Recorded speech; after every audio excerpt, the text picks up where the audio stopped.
CNGTV의 오늘 이슈의 두 번째 이슈는 빔 활용 분야별 개선 방향 제안.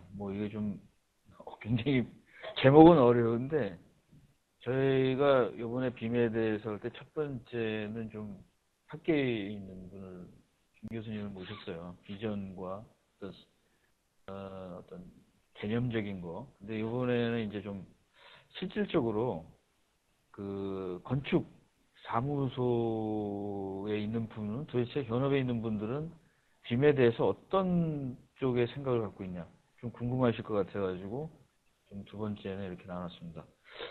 나와서 오늘 여기에 대해서 말씀해 주실 분은 종합 건축 사무소 디지털 디자인 팀의 최갑수 실장님이십니다. 인사하시죠.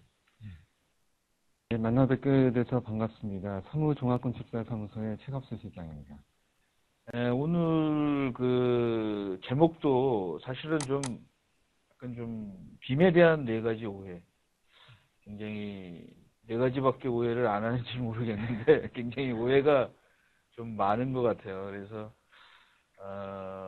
네 가지 오해 그리고 이슈별 개선 방향 제안. 주로 제안 쪽을 굉장히 강하게 밀고 나가신 것 같은데 우선 3D, 4D, 5D 자꾸 이러는데 그 기계 쪽에 캐드한 분은 3D 이상은 없거든요. 그 이후에 어떤 디멘전이 이렇게 많은지에 대해서 좀 말씀을 좀 해주시죠. 예, 저 앞전에 김남 교수님께서 ND라고 이제 표현을 해주셨습니다만은 그 3D를 기반으로 해서 거기에 이제 시간의 개념이 붙는 것이 4D이고요. 또 3D에 어떤 기반을 둬서 거기에서 물량 추출 내지는 견적하는 작업 이러한 것들이 이제 5D라고 이제 학술적으로 보통 5D까지를 많이 언급을 하고 있습니다. 하지만 또 실무 쪽에서는 이게 또 어떻게 보면 말장난일 수도 있는데요. 6D하고 7D라고 해서 6D는 이제 이상적으로 이제 도면 없이 자재 발주가 돼서 시공하고 이제 자연스럽게 연결될 수 있는 것. 그다음에 이제 7D는 향후에 이제 발주처가 빔 모델링을 받았을 때 유지 관리를 할 수 있는 것들 그런 것들은 이제 7D라고 또 이제 실무 쪽에서 이제 언급들을 하고 있습니다. 그 위에 7D까지 이외에 여기에 이제 규정되지 않은 나머지 활용 분야들을 밑에 좀 모아놔 봤습니다. 최근 이제 빔이 이제 친환경하고 이제 많이 관련이 있다고 얘기하는데 그 중에서 보면 그 에너지 소비 분석의 그런 분야들도 있기 때문에 친환경의 어떤 그 역할을 또 담당하고 있다라고 볼 수 있겠습니다. 예. 그다음에 이제 어떤 개선 방향 중에 우선은 빔 도입에 대해서 일반적으로 많은 오해가 네 가지가 있다고 그러는데 여기에 대해서 좀 알아보겠습니다. 빔 도입에 대한 네 가지 오해 중에 첫 번째, 빔은 3차원 모델링을 작업하는 프로그램 이름이다. 그 벤더들이 자기네들 빔 솔루션이라고 자꾸 얘기를 하는데 그거에 대해서 좀 말씀을 해주시죠.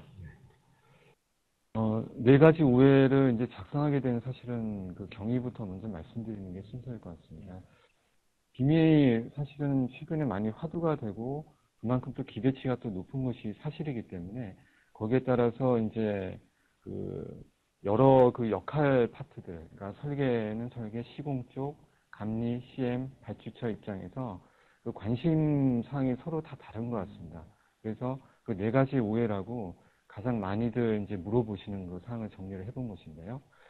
그 3차원 모델링을 작업하는 프로그램 이름이다라는 것은 아까 서두에서도 이제 교수님께서 말씀하셨지만 여러 벤더 업체들에서 이제 빔이다라고 이제 많이 홍보를 하고 있기 때문에 이게 프로그램 이름이다라고 이제 오해를 하실 수 있는 사항이 좀 많이 보입니다. 그래서 이것은 프로그램 이름이 아니고요. 통합 활용 기술을 일컫는 말입니다. 아까 빔에 대해서 정의를 어떻게 내릴까라고 이제 많이들 물어보셨지만 제 나름대로는 제가 습관을 갖는 것이 한 가지가 있는데요. 그 영문을 이렇게 항상 풀어서 그것이 의미하는 바가 뭔지를 이렇게 생각을 해보면 가장 정확한 그런 정의가 아닐까 싶습니다. 그래서 맞습니다. 빌딩이라고 하는 것이 무언가를 짓는 그런 것들, 그리고 인포메이션이라고 하는 말 그대로 정보. 그러니까 짓는 데 필요한 정보들이 모델링에 담겨져 있으면 그게 바로 빔이 아닐까. 아주 심플하게 생각하면 그렇게 이해를 하시면 될 것 같고요. 그리고 이제 뭐 레빗이라든지 뭐 벤틀리 제품이라든지 이런 제품군들이 그 빔을 구현해주는 프로그램 이름이라고 생각을 하시면 가장 정확한 이해가 아닐까 싶습니다. 그다음에 두 번째, 빔 모델링 후에 활용 분야별 성과물을 만족스럽게 얻을 수 있다. 그러니까 이것만 도입을 하면 뭐 모든 사람들이 내가 뭐 모든 성과물 이런 것들을 뭐 그냥 자동적으로 다 가질 수 있다라는 좀 환상이 아직 기대치가 있는 것 같은데 쉽지 않은 얘기인 것 같은데 어떻게 말씀 좀 해주시죠. 지금 제가 방금 빔에 대해서 정의를 간단하게 내려봤는데 그 3D만을 강조하는 그런 경향들이 좀 있습니다. 하지만 궁극적으로 빔이라고 하는 것은 그런 형태 안에 정보가 들어가야 가야 되고 그 정보를 이제 활용하는 것이 빔이기 때문에 제가 옆에다가 좀 과격한 용어로 써놨던 마술 지팡이가 아니다라고 얘기를 한 것이 모델링을 얼마만큼 자세히 하고 그 정보를 얼마만큼 넣느냐에 따라서 성과물이 이제 획득된다라는 것이죠. 근데 이런 것들이 마치 그 모델링만 하면 모든 것이 다 되는 그런 양 이렇게 이해가 되는 것들이 있어서 좀 더 명확하게 하고자 이런 화두를 좀 던지게 됐습니다. 그리고 계속 말씀해 주셨는데 이제 빔은 완성된 기술이 아니라 발전되고 있기 때문에 이제 뭐 빔을 바라보는 시각이 앞서가는 사람도 있고 현재에 있는 사람도 있고 해서 굉장히 다양한 것 같습니다. 맞습니다. 지금 이 슬라이드에서 조금만 더 말씀드리면 또 활용 분야별로 모델링 상세 수준이 달라져야 된다고 써놨는데 이 얘기인즉슨 그 빔을 발주하는 데 있어서의 가장 중요한 것은 발주처가 빔에 대해서 어떻게 생각하고 있느냐에 따라서 빔 발주가 이루어집니다. 그래서 빔이 제대로 이제 이해가 되려면 활용이 되려면 발주처가 정확하게 빔을 어디에다 쓸 것인지 그리고 빔에 대해서 어떻게 이해를 하고 있는지에 따라서 발주가 정확하게 나올 수도 있고 그게 그 현실적으로 이제 도움이 될 수 있는 방향이라고 생각이 됩니다. 그다음에 세 번째, 빔 구현 프로그램을 그냥 갖다 쓰거나 일가 외주를 주면 된다. 여기에 대해서, 그에 대해서 말씀을 해주시죠. 빔 이전에 사실은 저희가 그 2D 도면을 많이 그려왔습니다. 캐드라고 저희가 일컫는데요. 이 캐드는 사실은 기존의 제도판을 그냥 대체한 것입니다. 물론 캐드를 도입했을 때도 많은 그 저항들이 있었다라고 제가 얘기를 들었었지만 최근 경향들이 보면 이런 컴퓨터 프로그램들이 단순 기능뿐만이 아니라 그 프로세서를 작업 프로세서를 이제 안에 포함하고 있는 경우가 상당히 많이 있습니다. 빔 구현 프로그램도 거기에 마찬가지라고 생각하시면 되는데요. 그래서 이제 그 무조건 프로그램을 사서 기능적인 것을 익혔다고 해서 빔을 제대로 구현하고 있지는 않다라고 좀 보고요. 이에 따라서 이제 그 도입하고 하려고 하는 각사별로의 어떤 로드맵 및 이제 팀이라는 기획들이 필요하고 거기에 따른 인력도 양성이 돼야 된다라고 생각이 듭니다.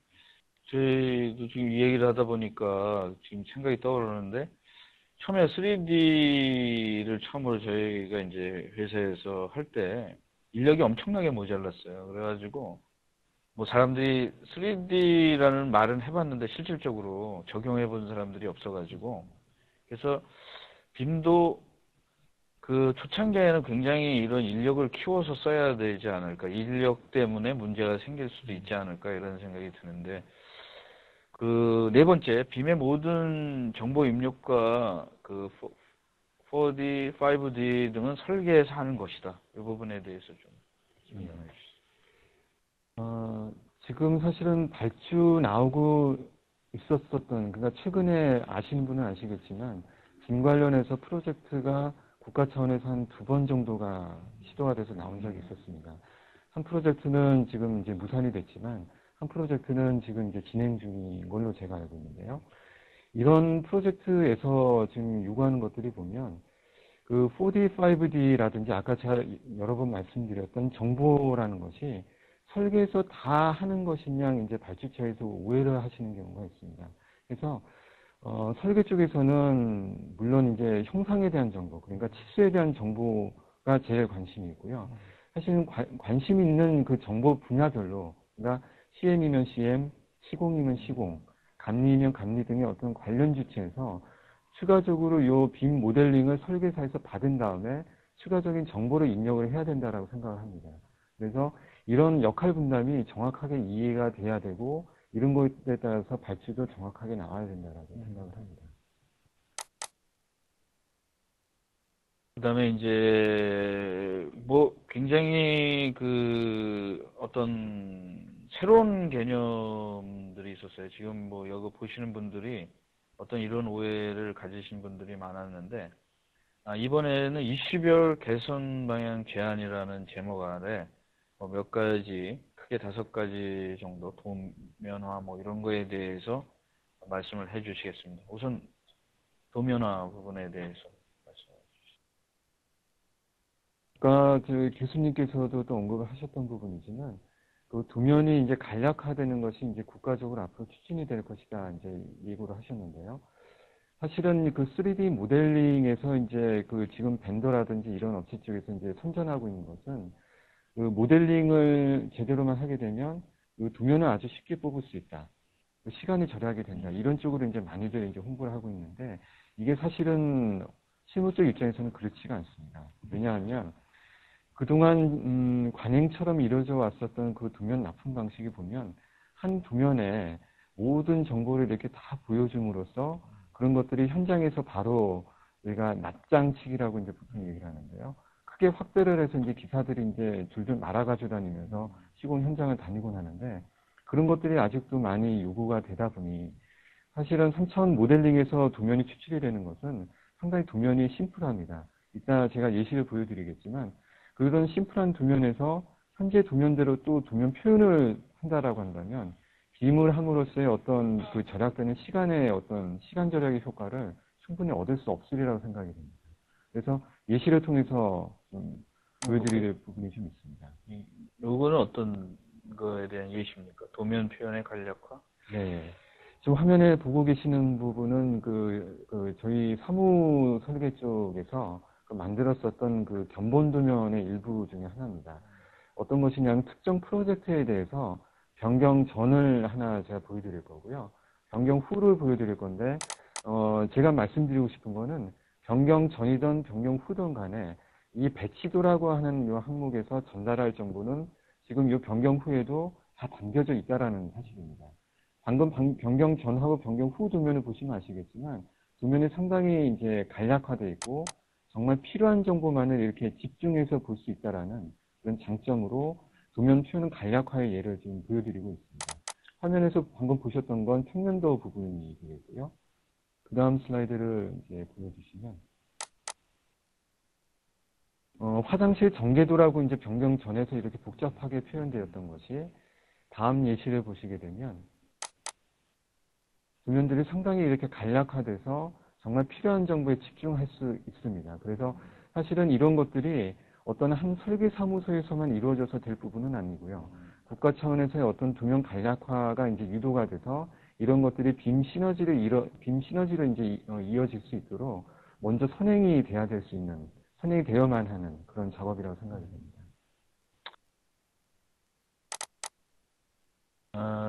굉장히 그 도면이 상당히 그 간략해지고 필요한 부분만 볼 수 있겠네요. 이 저기 디지털 저기로 하면. 그다음에 다음은 어떻게?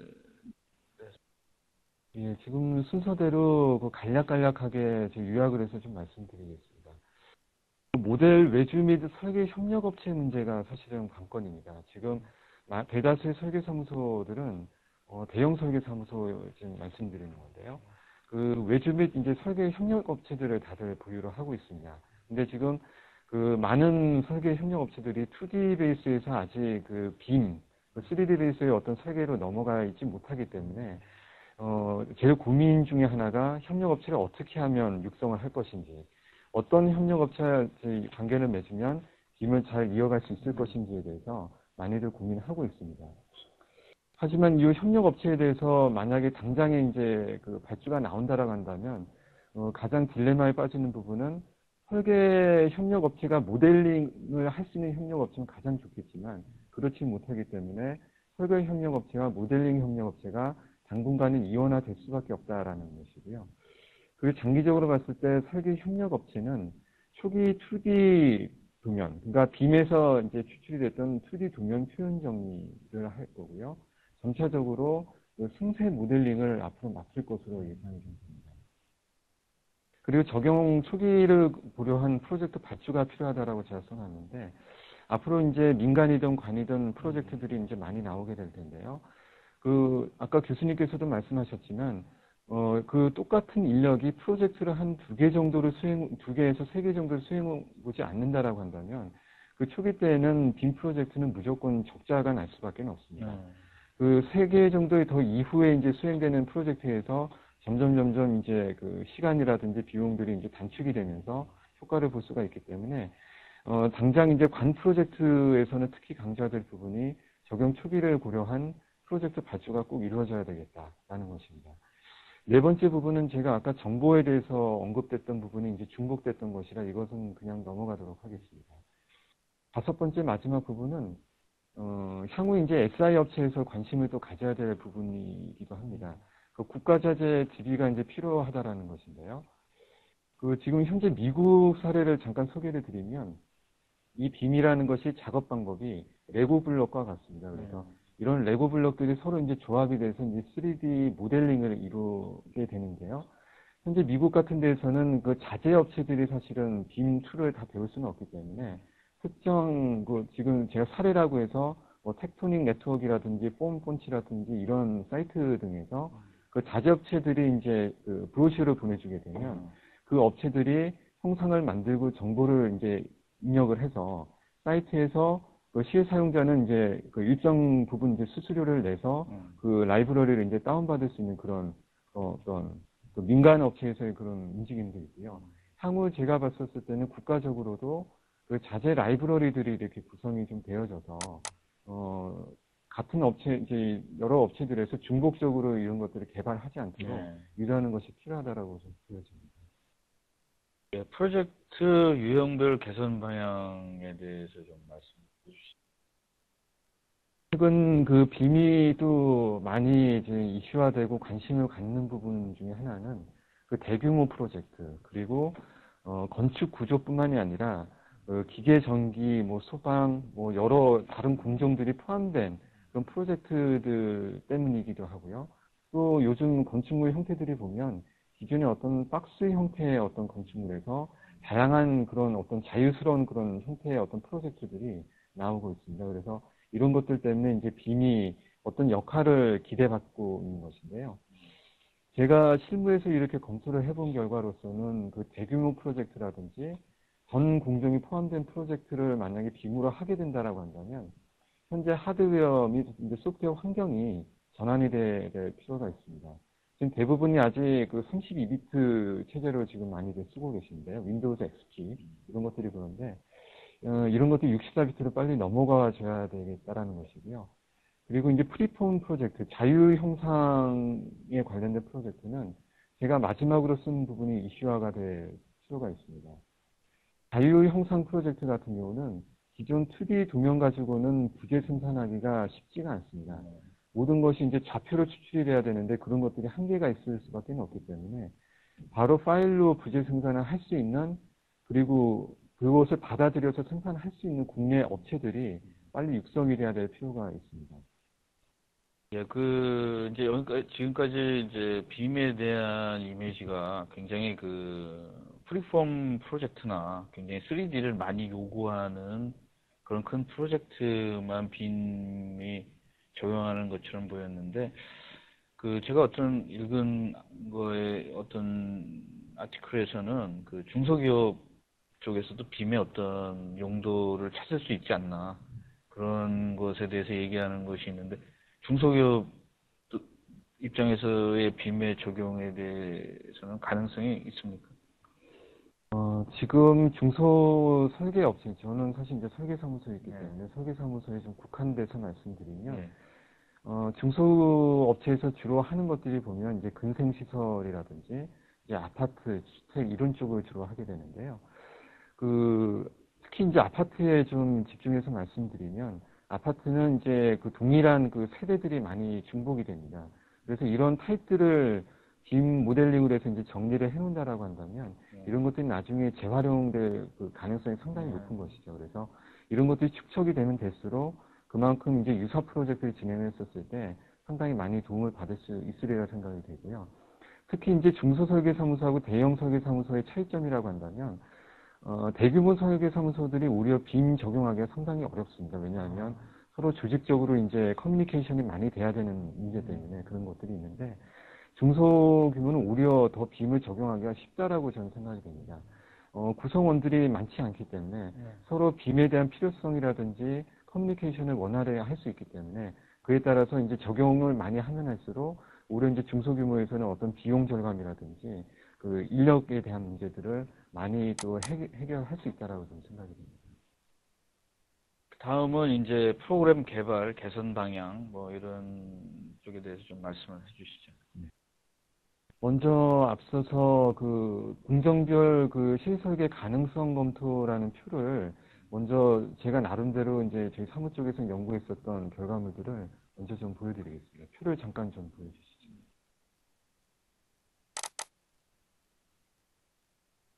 현재 이제 각 공종별로 그리고 설계사무소에서 국한했었을 때 각 납품 성과물별로 그 빔이 어느 정도 현재 구현이 가능할지가 아마 많이들 관심을 가지실 겁니다. 그래서 주로 이제 건축 구조는 크게 무리 없이 갈 수 있는 부분들이 있는데요. 특히 이제 그 소외받고 있는 부분들이 보면 토목이라든지 조경 부분, 그리고 특히 이제 그 전기 쪽, 통신 설비 쪽, 이런 부분 쪽이 많이 소외되어 있습니다. 특히 이제 시방서 부분은 제가 지금 다 X표로 지금 쳐놨는데요. 이 부분은 왜 또 이러냐 하면, 빔 모델링이 이제 완성이 되면 그 시방서까지 연계가 될 수 있는 기술이 현재 나와 있습니다. 미국에서 나와 있는데, 이런 것들을 보면 표준 분류 체계, 건설 분야 표준 분류 체계가 미국은 지금 잘 지금 정리가 되어 있거든요. 마스터 포맷이라든지 유니 포맷이라든지 이런 포맷들을 많이들 활용하고 있는데, 국내는 이제 국토해양부에서 나온 이제 그 표준 시방서라든지 이런 것들과 서로 연계된 국내만의 어떤 그 표준 분류 체계가 아직 부재합니다.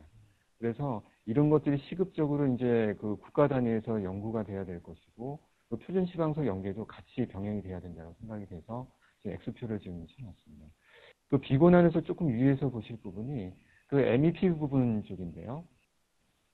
특히 MEP 부분 쪽이 이제 건축 구조에 비해서 왜 활용도가 낮을 수밖에 없냐면, 특히 MEP는 그 현지화가 이제 관건입니다. 건축 구조는 사실은 해외에서 쓰고 있는 라이브러리를 그대로 갖다 써도 되지만, MEP는 국내 실정에 맞는 라이브러리들이 필요하거든요.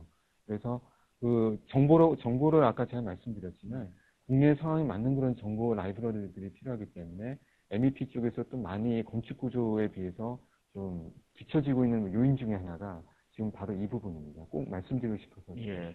그 MEP의 약자에 대해서 좀 말씀을 해주시죠. 예, 지금 메케니컬, 일렉트리컬, 플러밍의 약자인데요. 그것들이 이제 기계 전기, 뭐 소방 통신 이런 것들을 다 아울러서 MEP라고 많이 얘기를 하고 있고, 소프트웨어 벤더사에서도 많이 또 얘기하고 있는 그런 용어죠. 네. 오늘, 이건 굉장히 중요한 핵심 자료인데 이렇게 오늘 나와주셔서 뭐 설명을 해주셨는데요. 지금 이거를 들으시는 분들 중에는 건축도 있지만 이제 그 SI 업체에 있으신 분들이 많이 빔에 대해서 관심이 있어가지고 이런 지식들을 간략하게라도 얻고 싶은 사람들이 많은 것 같아요. 그래서 여기에 대해서 뭐 나중이라도 쪽지를 주시거나 계속 질문을 해주셨으면 좋겠습니다. 그 다음에 요게 이제 설명을 해주셨기 때문에 설명이 제가 보안 문제만 한 가지만 더 보안 문제 보안하고 그 밑에 5번째 문제만 말씀 좀 드리겠습니다. 그 현재 이제 그 빔 툴이 보면 그 보안 문제가 좀 취약한 그런 프로그램들이 일부 있습니다. 그래서 예를 들어서 이제 국가발찌 어떤 프로젝트라든지 뭐 국방부라든지 군시설 관련된 프로젝트가 나왔었을 때 그 저작권 문제라든지 그 보안 문제가 좀 필요한 경우가 있습니다. 그래서 이 부분도 상당히 염두에 두셔야 될 부분 중에 하나고요. 그리고 아까 교수님께서 북유럽 쪽이라든지 이제 미국 쪽 이제 성공 사례에 대해서 이제 몇 가지를 말씀을 해주셨는데, 이 성공 사례가 많았었던 이유 중에 하나는 유심히 살펴보시면 빔 툴이 개발된 국가들이 보면 다 북미하고 북유럽 쪽 이쪽에 집중이 되어 있습니다. 그러네요. 그러다 보니 실질적으로 개발사 안에 있는 그 기술 인력들이 그 프로젝트에 실질적으로 참여를 해서 프로그램이 안 되는 거라든지 이런 것들을 적극적으로 아예 소스까지 고쳐줘 가면서 기술 지원을 하고 있어서 그 성공 사례가 또 많이 나왔다라고 저는 분석을 하고 있습니다. 그런데 이것들이 아시아라든지 이런 지역 쪽에 왔었을 때는 취약점을 좀 보이고 있거든요. 네. 이런 것들이 또 앞으로도 프로그램 개발사들이 좀 유념해서 좀 받아야 될 사항이라고 생각합니다. 그리고 전 일렉트로닉이라고도 했는데 요즘은 또 우리나라 같은 경우에는 시설 중에 뭐 통신이나 이런 것도 상당히 많이 들어가지 않습니까? 빌딩에. 우리나라는 뭐 보니까 옛날 빌딩들이나 이런 주거 관계는 그런 게 없어가지고 상당히 요새는 무슨 그 디지털 빌딩이니 뭐 인포메이션 해가지고 상당히 그런 쪽으로 많이 발전이 될 것 같아요. 그리고 요번에 이제 깜짝 퀴즈를 하나 내시겠습니다. 그래서 그거를 내시는 분들에게는 그 세 분이죠? 그 세 분에게 저희를 상품을 드리겠습니다. 깜짝 퀴즈. 뭐 여지껏 잘 들으셨겠지만 깜짝 퀴즈 한번 읽어주시죠. 예. 제가 말씀드렸던 그 빔 활용 분야 중에 ND라고 해서 뭐 4D, 5D, 6D, 7D 이렇게 제가 언급을 드렸는데요.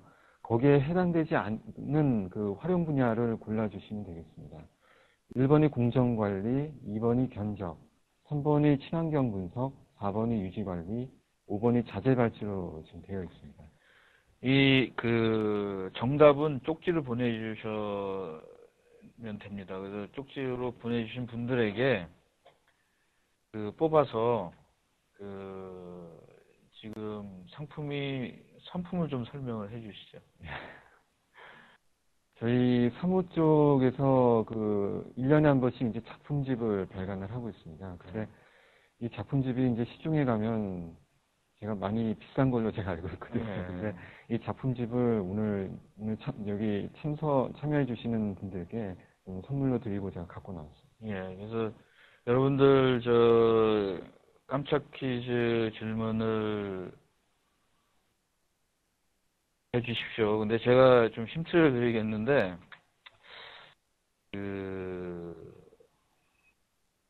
맨 밑에 나왔었던 그림이 있지 않습니까? 그거 중에는 저희가 아닌 것 같아요. 답이.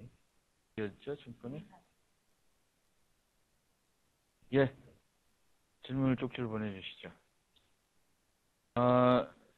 당선된 분은 세 분을 불러드리겠습니다. 이진성님, 강창민님, 김지연님. 축하드리고요. 연락을 드려서 굉장히 비싼 작품집이니까 또 정답을 말씀드리겠습니다. 친환경 분석은 아닙니다. 아직 뒤까지는. 나중에 이거 굉장히 지나치면은 또 뒤로 다 되는 거 아닙니까, 이거? 그럴 수도 있을 것 같습니다. 그리고, 질문을, 받을 시간이죠, 이제. 굉장히 질문을 좀 많이 받을까 그럽니다. 좀 시간이 나중에 있는 이 두 번째이기 때문에 질문을 해주시면은 이제 좀 천천히 질문을 받아드릴 수 있습니다. 좀 질문 중에 이제 좀 SI 쪽에서 근무하시는 분인 것 같아요. 김기범님은 공공사업 발주 입장에서 빔의 성과물 납품을 위한 가이드라인을 어디까지 정해야 하나요? 사업 지시서 표기 시 뭐 이렇게 해주셨는데 굉장히 구체적인 질문을 해주셨는데 이거는 컨설팅 정도까지의 질문인 것 같은데. 그다음에 여기 발주자는 빔의 성과물을 어떻게 이용할 수 있는가? 설계자와 시공자는 도면 정합성 및 간섭 검토 등의 활용 가능. 뭐 이렇게 해서 뭐 SI 업체 분들은 이런 데 좀 관심이 많으신 것 같아요. 사실은 일본 같은 경우도 그 프로젝트, 아까 국가 프로젝트 발주가 나갔을 때 저도 사실은 이제 컨설팅을 했었습니다. 요청이 왔어요. 그래서 과업지시서에 뭐 제 의견이 100% 다 반영이 되었진 않지만 과업지시서에 담겨져야 될 내용은 제가 앞에 서두에서 표로 이제 설명을 드렸지만 그 각 공종별로의 어떤 한계를 제가 아까 뭐 공표, 세모표, X표 이렇게 쳐드렸지만 그 상황을 보시고 그다음에 이제 설계는 사실은 저희가 납품해야 되는 건 사실 성과물이 거의 정해져 있습니다. 그래서 도면, 시방서, 계산서, 그다음에 견적서 이런 것들이 있는데 이러한 것들이 아까 그 표를 참조하셔서 현실에 맞게끔 발주가 먼저 돼야 된다라고 봅니다. 예, 지금 쪽지 질문들이 많이 들어왔는데 쪽지 질문 중에 좀 이거는 좀 쉽지 않은 질문인데요. 김승님께서 근본적으로 빔이 제대로 성장하려면 분야별 협력이 바탕되어야 하는데 현재 우리나라 실정에서 바꿔야 할 점이 무엇이고 어떻게 바꿔야 할 것이에 대해서 좀 질문을 해주셨습니다. 참 어려운 질문을 해주셨는데요.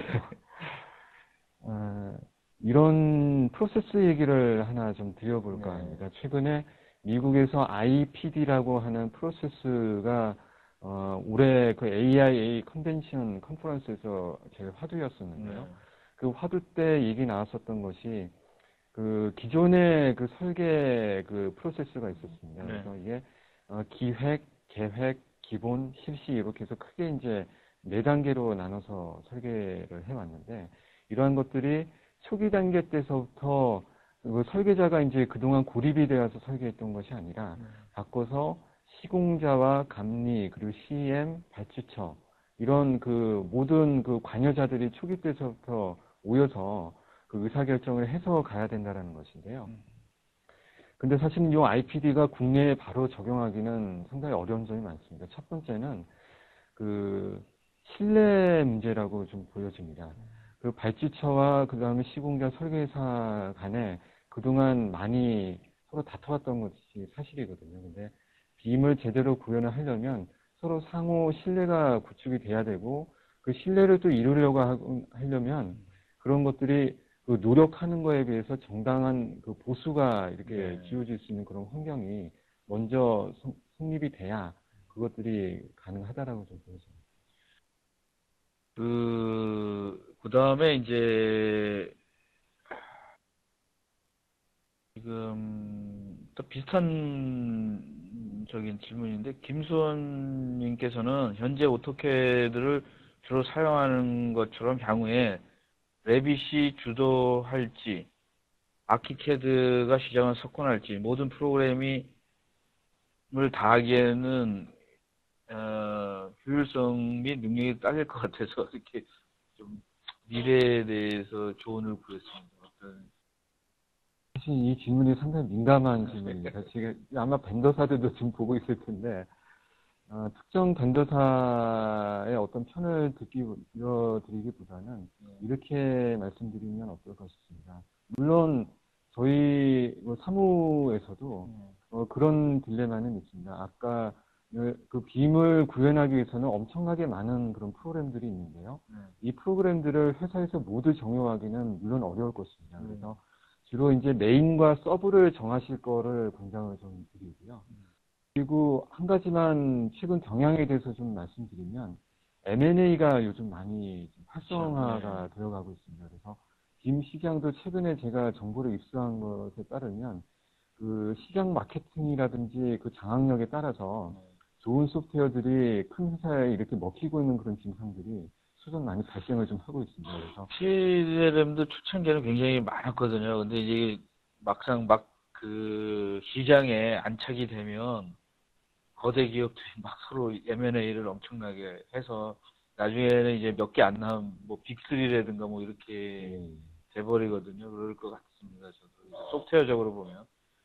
그다음에 여기 한 분 중에는 좀 질문이 이제 뭐 이런 질문을 하셨어요. 어,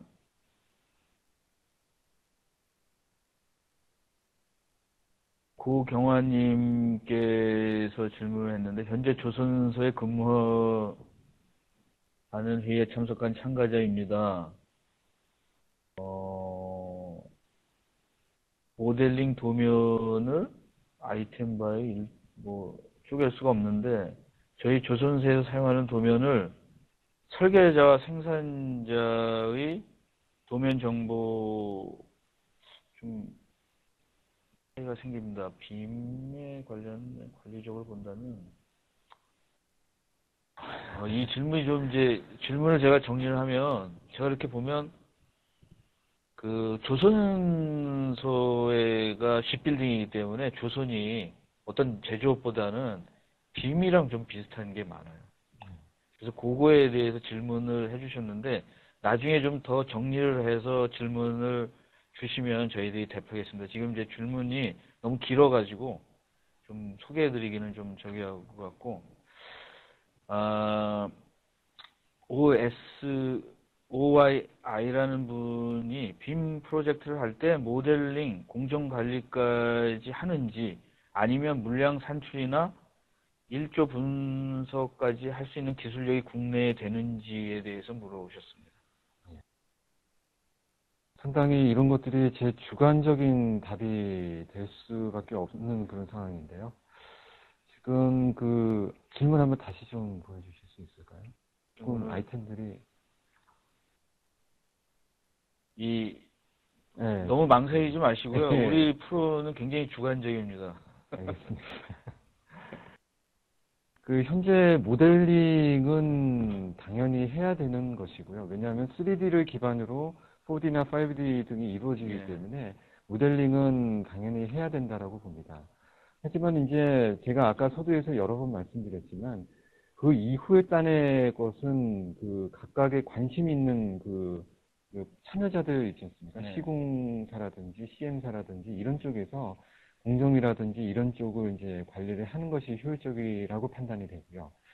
그리고 물량 산출하고 일조 분석을 말씀하셨는데 일조 분석은 대부분의 빔 툴에서 많이 지원이 됩니다. 그래서 쉽게 활용할 수 있기 때문에 일조 분석은 가능하리라고 좀 보여지고요.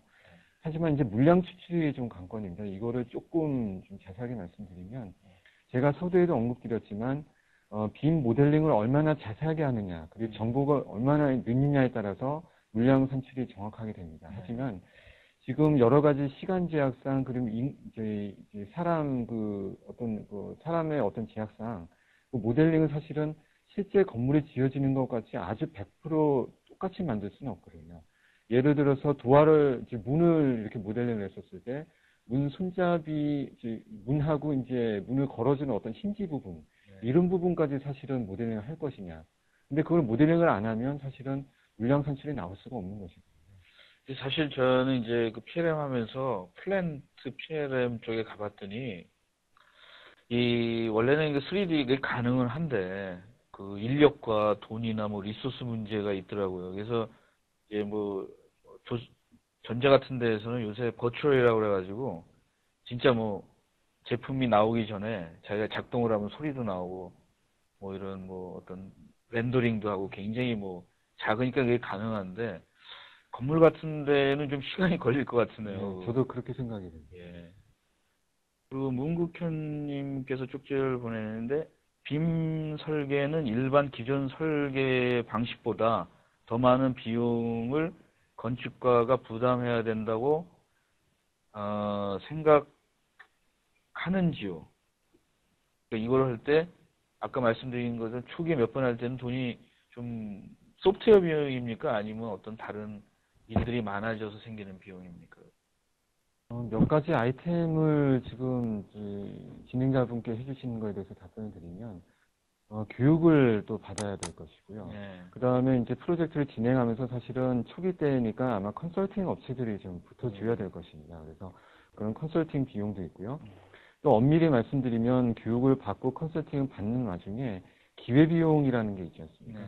그 기회비용을 또 상실하고 있기 때문에 그 기회비용까지 사실 포함을 또 해야 되는 것이라고 생각이 들고요. 근데 이제 소프트웨어를 프로젝트 하는 분들은 이제 이런 거든요. 처음에 하는 사람은 억울하다. 내가 비용을 그걸 왜 다 대냐. 다음에 또 오면은 이제 좀 더 싸질 텐데.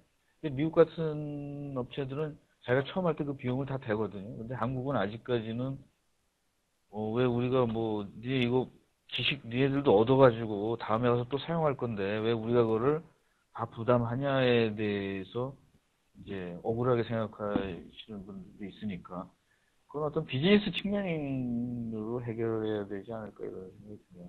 그래서 이제 관발주 쪽에서 초기 프로젝트 나올 때 그런 것들이 좀 가만히 돼서 민간 쪽으로 이제 자연스럽게 넘어갈 수 있도록 그렇게 하는 네. 것이 가장 효율적이라고 생각이 듭니다. 그렇죠. 그 다음에 이제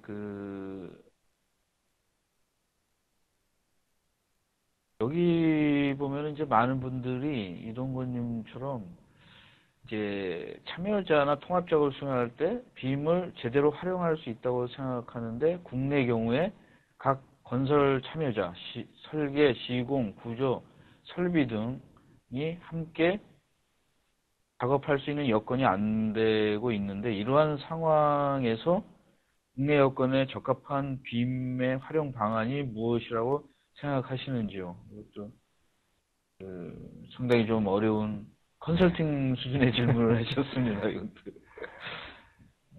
사실은 지금 그 건설 참여자 이제 좋은 질문을 해주셨는데 그 참여자가 그 설계사에서 했었던 그 빔 모델로 어떻게 리뷰를 하고 그 시공하는데 이제 도움을 받을 수 있는지에 대해서 사실은 이제 걱정스러운 질문을 해주신 것 같은데 여러 가지 요인들이 있겠죠. 하드웨어 스펙이라든지 뭐 초기에 준비해야 될 것들이 워낙에 많다 보니 그런 질문이 나온 것 같습니다. 하지만 제 개인적으로 봤었을 때는 각각의 빔 툴에서 거의 모든 빔 툴이 제가 봤었을 때는 뷰어들을 지금 지원들을 해주고 있습니다.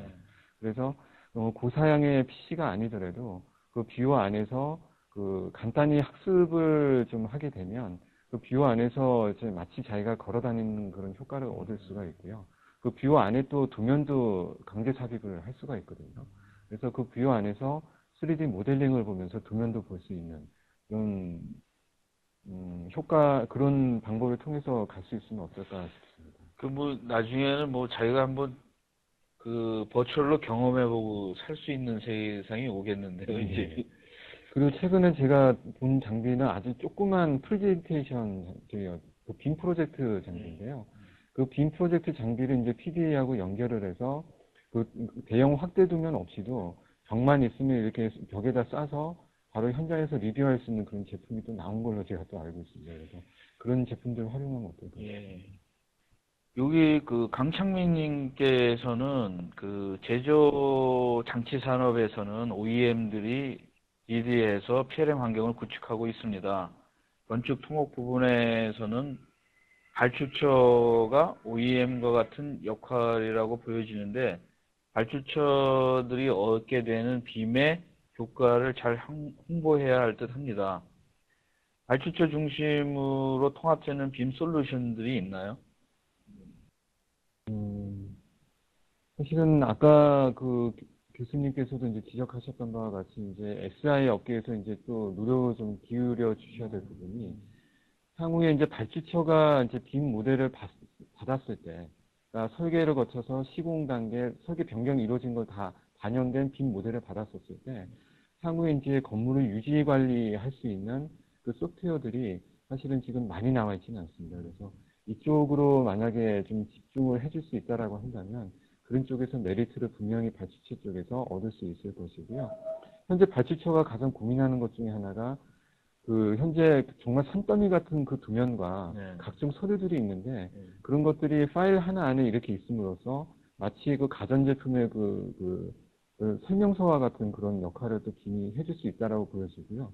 향후에 이제 유비쿼터스 얘기가 요즘 좀 많이 나오고 있는데 사실 빔 기술이 요즘 엄청나게 빨리 진보를 하고 있기 때문에 지금 현재 발주처 입장에서 빔 모델을 갖고 있지 않는다라고 한다면 나중에 유비쿼터스가 언급이 될 때 좀 많이 아쉬울 수 있는 그런 상황이 또 전개가 되리라 생각이 듭니다. 전에는 이제 공장 같은 데서 도면들을 막 갖고 다니고 그랬지 않습니까? 아까 말씀하신 것 중에 제가 그 외국 보잉이나 이런 데 가보면은 그 컴퓨터, 웨어블 컴퓨터라고 그래가지고 여기다 이렇게 차고 다니는, 여기서 도면을 이렇게 현장에서 보더라고요. 그 기술자들이. 아마 나중에는 그런 날이 여기 빔에서도 오지 않을까. 그 한진욱님께서 빔 설계 시 허가 사용 승인 등의 대관 업무 수행에 관해서 그 관해 준비 사항은 어떤지요? 라고 뭐 이거 굉장히 좀 어려운 질문이신데 좀 대답을 해주시죠. 이거는 아까 교수님께서 얘기하셨던 그 세움터 얘기하고 이제 밀접한 예, 관련이 있습니다. 현재 세움터에서는 그 대한민국 전체를 지금 대상으로 해서 예, 그 2D CAD 파일을 웹하드 방식으로 지금 받고 있습니다. 예, 그래서 이게 향후에 이제 그 빔 모델링을 받아서 이제 법규 체크나 이런 것들로 갈 수 있도록 로드맵을 잡고 있고요. 현재 관에다가 만약에 빔을 지금 적용을 했었을 때 방법은 어쩔 수 없이 대부분 빔툴에서 지원을 해주고 있는 CAD 파일로 이렇게 내보내기 기능들이 있거든요. 그거를 활용할 수밖에 없는 그런 상황입니다. 이제 IT 입장에서는 이제 3D나 이런 것들이 다양한 포맷이 생기는데 그 빌딩 스마트에서 주장하는 그 어떤 표준화 포맷으로 그 제출하는 겁니까? 아니면 어떤 뭐 거기 스탠다드 포맷은 주로 어떤 것이 있습니까? 제출하는 포맷 중에. 이건 사실 이제 교수님이 저보다 더 많이 하시는 부분인데, 현재 제가 알고 있는 좀 서로 통용될 수 있는 포맷은 IFC라고 하는 포맷입니다. 제가 알고 있기로도 대부분의 그 빔툴에서 그 내보내기 기능으로 IFC를 저장을 할 수가 있습니다. 예. 그래서 그 IFC로 가지 않을까라는 게 제 개인적인 생각이고요. 앞으로 또 빔 기술이 발전하면서 그거는 추이를 좀 지켜봐야 될 것 같습니다. 그다음에 그 조병규님께서는 빔을 적용하는 툴을 연결된 통합은 언제쯤이 될까요? 이렇게 비전에 대해서 물어보셨는데. 지금 먼저 이제 또 교수님이 얘기하셨었던 그 인증 문제하고 사실 좀 걸려 있는 문제라고 생각이 됩니다. IFC가 그 북유럽이라든지 해외에서는 그래도 많이 시도들이 되고 있는데 국내에서는 사실 거의 전무하다시피 하고 네. 있습니다. 그 이유 중에 하나가 각각의 이제 한국화돼서 나오는 그 빔 툴들이 그 IFC를 제대로 서로 이제 그 협업할 수 있는지에 대해서는 검증을 할 수 있는 기관이 없었습니다, 국내에서. 그래서 빌딩 스마트에서 그런 역할들을 앞으로 맡아준다라고 한다면 앞으로 그 IFC 포맷으로 그 서로 통합될 수 있는 그런 시스템으로 갈 수 있지 않을까 싶습니다. 제 개인적으로 질문을 하나 드리겠습니다.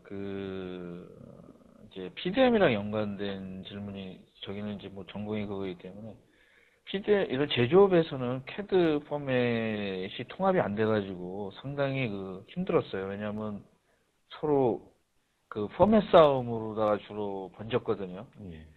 근데 그 빔에서는 이렇게 뭐 빌딩 스마트라는 조직이 일찍 생겼으니까, 전에 PLM 할 때는 제조업의 어떤 조직이 생기기 전에 자기들끼리 많이 싸웠는데, 그 어떤 빔에 대해서는 어떤 스탠다드 이런 그 그룹들이 그 포맷을 가져갈 수 있을 거라고 생각을 하십니까? 사실은 아주 이제 현실적인 부분을 말씀드리면 그 표준 포맷을 그 각 벤더들이 맞추기 위해서는 일정 부분 양보해야 되는 부분들이 분명히 생깁니다. 그런 것들이 일정 특정 업체에서는 그런 것들이 오히려 손해다라고까지 얘기를 하는 부분들이 좀 있는데, 그런 것들이 보면 기술이 점점 진화가 되면서 IFC도 아까도 진행자님께서도 지금 물어보셨지만 버전업이 계속 지금 되어가고 네. 있거든요. 그래서 그 버전업이 돼가면서 그런 부분들은 시간이 좀 지나면 어느 정도 좀 서로 조율해가면서 맞춰질 수 있지 않을까 싶습니다. 하지만 난관은 상당히 많이 있다. 기존에 이런 큰 빅 CAD 업체들은 자기를 포맷을 포기한다라는 거는 자기 CAD를 포기한다고 생각을 하는데.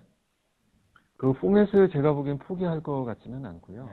항상 이제 지금 그 표준 아까 IFC 그 포맷은 항상 탑재해 가면서 중도적인 입장으로 앞으로 계속 향후 몇 년간을 계속 유지하지 않을까 생각이 듭니다. 예, 마지막 질문을 받고 끝내려고 합니다. 윤정원님께서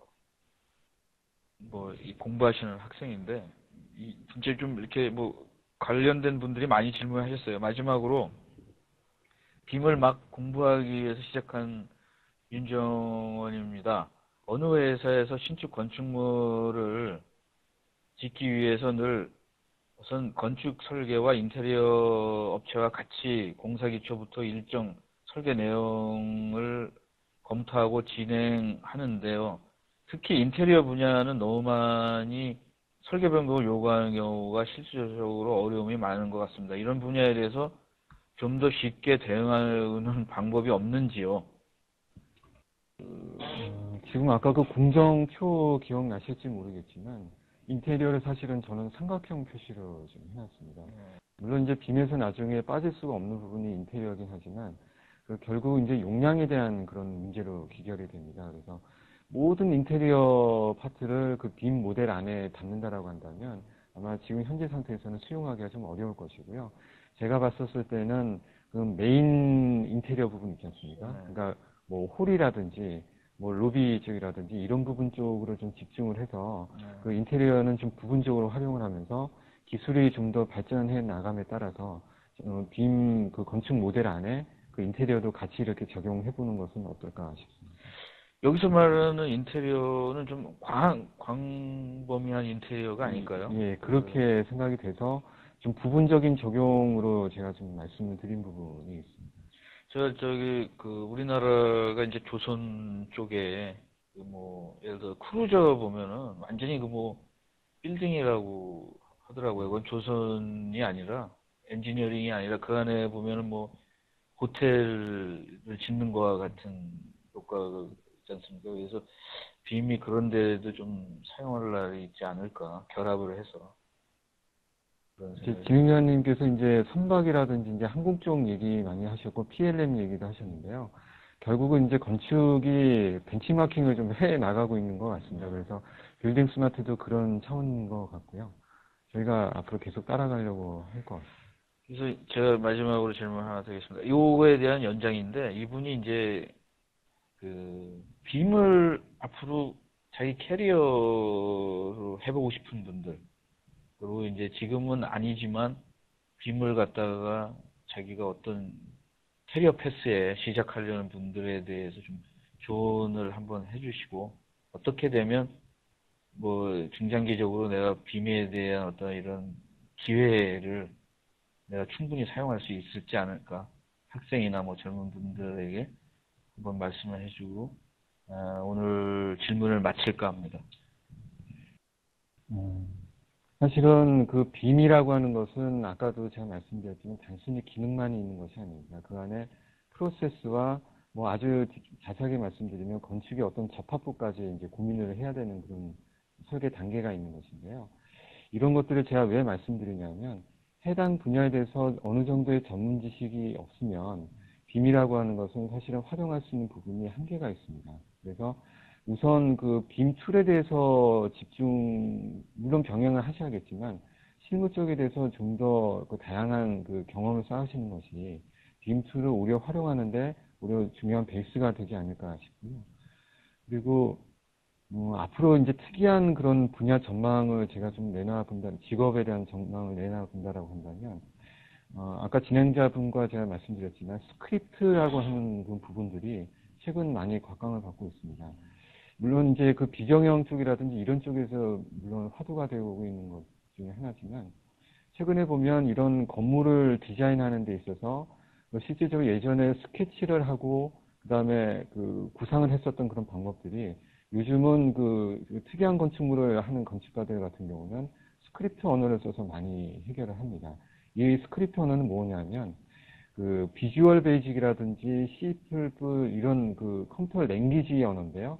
어떤 프로그램을 만드는 데 필요한 또 프로그램이라고 보시면 되겠습니다. 그래서 이런 거에 대해서 전문 지식을 갖고 있는 어떤 SI에 종사하고 있는 그런 분들이라든지 이런 분들이 적극적으로 많이 또 진출을 하신다라고 한다면 건설 분야도 충분히 그런 쪽으로 많이 앞으로 수요가 있으리라고 전망이 되고요. 서로 SI 쪽과 이제 건설 쪽이 앞으로 점점 더 서로 커뮤니케이션을 자주 할 수밖에 없는 그런 환경이 앞으로 도래하리라고 생각이 됩니다. 이런 것을 좀 전문가가 되면 세계 뭐 다른 나라 가서 일할 수 있는 기회도 많게. 예, 맞습니다. 세계적으로 지금 유명한 건축가들도 이 스크립트 언어를 잘하는 사람들을 많이 지금 찾으려고 애를 쓰고 있는데 그런 부분들이 쉽지 않아서 많이 고민들을 하고 있는 것으로 제가 알고 있습니다. 그렇습니까? 여러분들 그 새로운 기회의 땅이니까 좀 많이 관심을 가지고 저희 캐리어 패스에 사용을 했으면 좋겠습니다. 예, 오늘 나와주셔서 정말 감사드리고요. 여러분들이 더 알고 싶으면은 저희 여기 나오신 분들과 언제든지 뭐 인터넷이나 이런 걸 통해서 연락이 가능하니까 기회를 해주셨으면 감사드리고 오늘 나와주셔서 감사드립니다. 감사합니다. 저도 많이 배우고 여러분들 많이 청소해 주셔서 감사합니다. 예, CNG 방송 오늘 이것으로 마치겠습니다.